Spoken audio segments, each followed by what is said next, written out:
எல்லோருக்கும் வணக்கம். எல்லோரும் நல்லா இருக்கீங்கன்னு நம்புகிறேன். நானும் இங்கே ரொம்ப நல்லா இருக்கேன். இன்றைக்கி நம்ம சேனலில் என்ன ரெசிபி பார்க்க போகிறோன்னா, ஒரு டீ டைம் ஸ்நாக் ரெசிபி தான் பார்க்க போகிறோம். அதாவது மொறுன்னு மசால் வடை எப்படி பண்ணுறதுன்னு தான் பார்க்க போகிறோம். வாங்க இப்போ நம்ம வீடியோக்குள்ளே போகலாம். இன்றைக்கி நான் வடை பண்ணுறதுக்கு ஒரு 2 கப் அளவுக்கு கடலைப்பருப்பு எடுத்து நல்லா வாஷ் பண்ணிவிட்டு ஒரு 3லேருந்து 4 மணி நேரம் ஊற வச்சுருக்கேன். ரொம்ப நேரம் ஊற வைக்க வேண்டாம். இந்த மாதிரி 4 மணி நேரம் ஊறினா போதும். இப்போ ஒரு மிக்ஸி ஜாரில் 3லேருந்து 4 காஞ்ச மிளகாய் சேர்த்துக்கோங்க. அப்புறம் 1 டீஸ்பூன் அளவுக்கு சோம்பு சேர்த்துக்கோங்க. அப்புறம் ஒரு 3/4 டீஸ்பூன் அளவுக்கு பெருங்காயத்தூள் சேர்த்துக்கோங்க. அப்புறம் உப்பு 1 டீஸ்பூன் அளவுக்கு சேர்த்துக்கலாம். அப்புறம் ஊற வச்ச பருப்பு இதில் சேர்த்துக்கலாம். இதில் நீங்கள் இஞ்சி பூண்டு போட்டு அரைச்சும் பண்ணலாம், இல்லாட்டி நம்ம நறுக்கி அதுக்கப்புறம் போட்டும் பண்ணலாம். நான் நறுக்கி போட்டு தான் பண்ணுவேன்.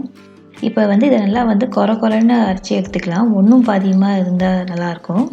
இதில் 1-2 பருப்பு அங்கங்கே தெரிஞ்சால் தான் நல்லாயிருக்கும். வடை நல்லா கிறிஸ்பியாக வரும். இந்த மாதிரி பண்ணிக்கோங்க. தண்ணி சேர்க்காமல் அரைச்சிக்கோங்க. இப்போ நம்ம எல்லாத்தையும் அரைச்சி எடுத்தாச்சு. இதில் ஒரு 1/2 டீஸ்பூன் அளவுக்கு மஞ்சள்தூள் சேர்த்துக்கோங்க.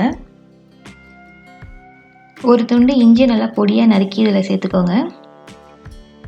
அப்புறம் 2லேருந்து 3 பச்சை மிளகாவே நல்லா பொடியாக நறுக்கி சேர்த்துக்கலாம்.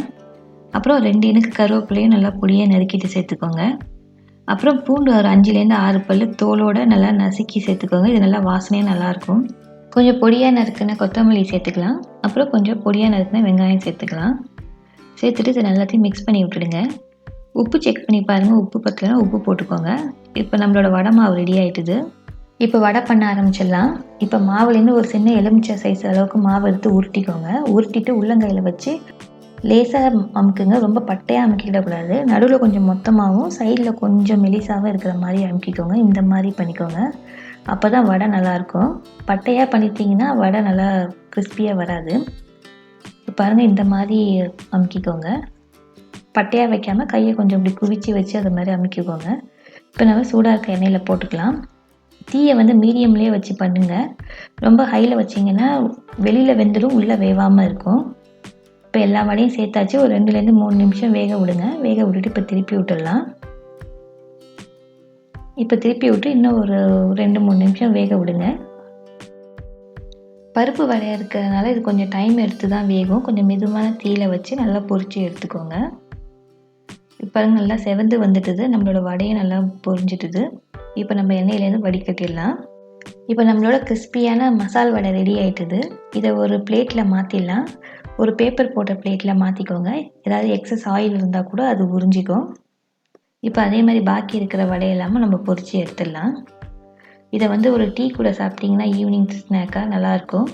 இந்த ரெசிபியை நீங்கள் வீட்டில் ட்ரை பண்ணி பாருங்கள். ட்ரை பண்ணி பார்த்துட்டு எப்படி வந்ததுன்னு கமெண்ட்டில் உங்கள் ஃபீட்பேக்கு கொடுங்க. இந்த வீடியோ பிடிச்சிருந்தா உங்கள் ஃப்ரெண்ட்ஸ் அண்ட் ஃபேமிலி கூட ஷேர் பண்ணுங்கள். மறந்துடாமல் இந்த வீடியோவுக்கு ஒரு லைக் போட்டுவிடுங்க. என் சேனலுக்கு இன்னும் சப்ஸ்கிரைப் பண்ணாதவங்க சப்ஸ்கிரைப் பண்ணிக்கோங்க. கூட இருக்க பெல் பட்டனையும் ப்ரெஸ் பண்ணிக்கோங்க. வாங்க நம்ம இன்னையோட குரல் பார்த்துடலாம். துறந்தார் பெருமை துணை கூறின் வையத்து இறந்தாரை எண்ணி கொன்றாற்று. அதாவது உலகில் இறந்தவர்களின் எண்ணிக்கை எவ்வளவு என்று கூற முடியுமா? அதுபோல தான் உண்மையாக பற்றுக்களை துறந்த உத்தமர்களின் பெருமையும் அளவிடவே முடியாது என்பதுதான் இந்த குரலோட பொருள். மீண்டும் இன்னும் ஒரு இன்ட்ரெஸ்டிங்கான ரெசிபியுடன் இன்னொரு குரலுடன் உங்களை சந்திக்கிறேன். நன்றி, வணக்கம்.